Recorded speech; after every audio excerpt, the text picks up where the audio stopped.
Welcome everybody to SlingIT, a real-world team-building activity. A group of colleagues from work will build a Sling 4 TSI airplane. Join us for the adventure. A new day of building and a new builder joining the group. Senne.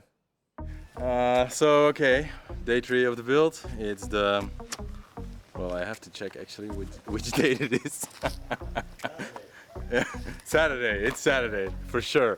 And it's sunny and it's 16 degrees. And it is the 16th of November, and so as I already told you, it's day 3 of the build, and we are already painting and degreasing the parts, and we'll see how far we get today with the 4 of us. And what is your t-shirt saying? My t-shirt is saying, I might be a mechanic, but even I can fix stupid. We have Steve today? Yeah, I totally agree. Only a half a day of building today, but as you can see, the weather is nice. So we first primed and degreased some remaining parts in order for them to dry nicely. This included the different skins and the different parts of the rudder. There was also a part that needed some small modification. Something I found online in the Sling Builder's Facebook page. It came from a Build Assist Center, the explanation sounds logical as well, and it doesn't weaken the structure. So I cut a small part away on both sides to avoid that it was squeezed and rubbing against another part.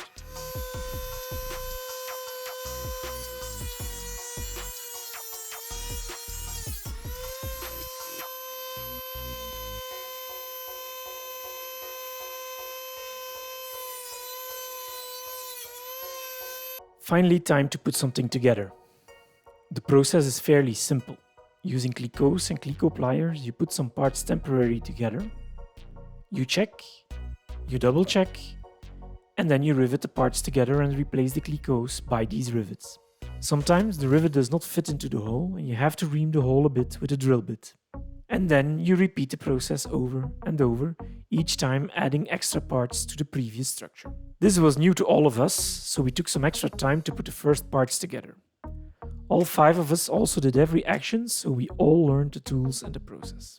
It quickly started to pay off that I had multiple clico pliers and that I bought 2 rivet guns.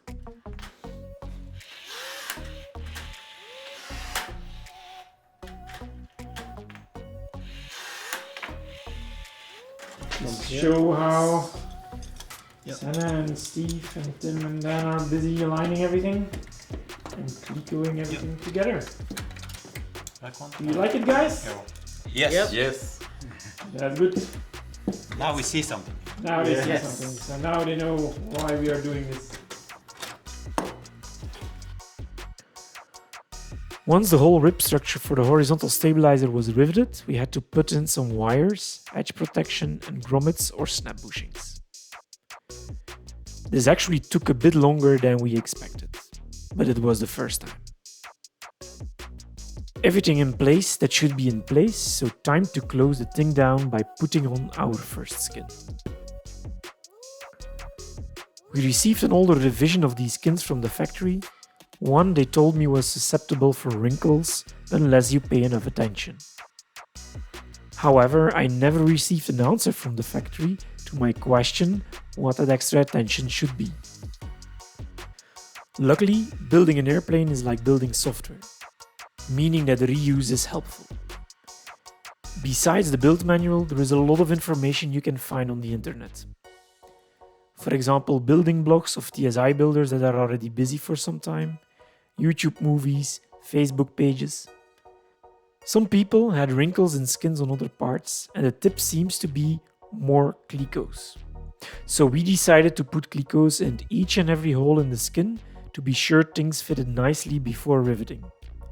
We will see if that works out. At the end of the day, we have the complete horizontal stabilizer structure finished and the skins clicoed on it.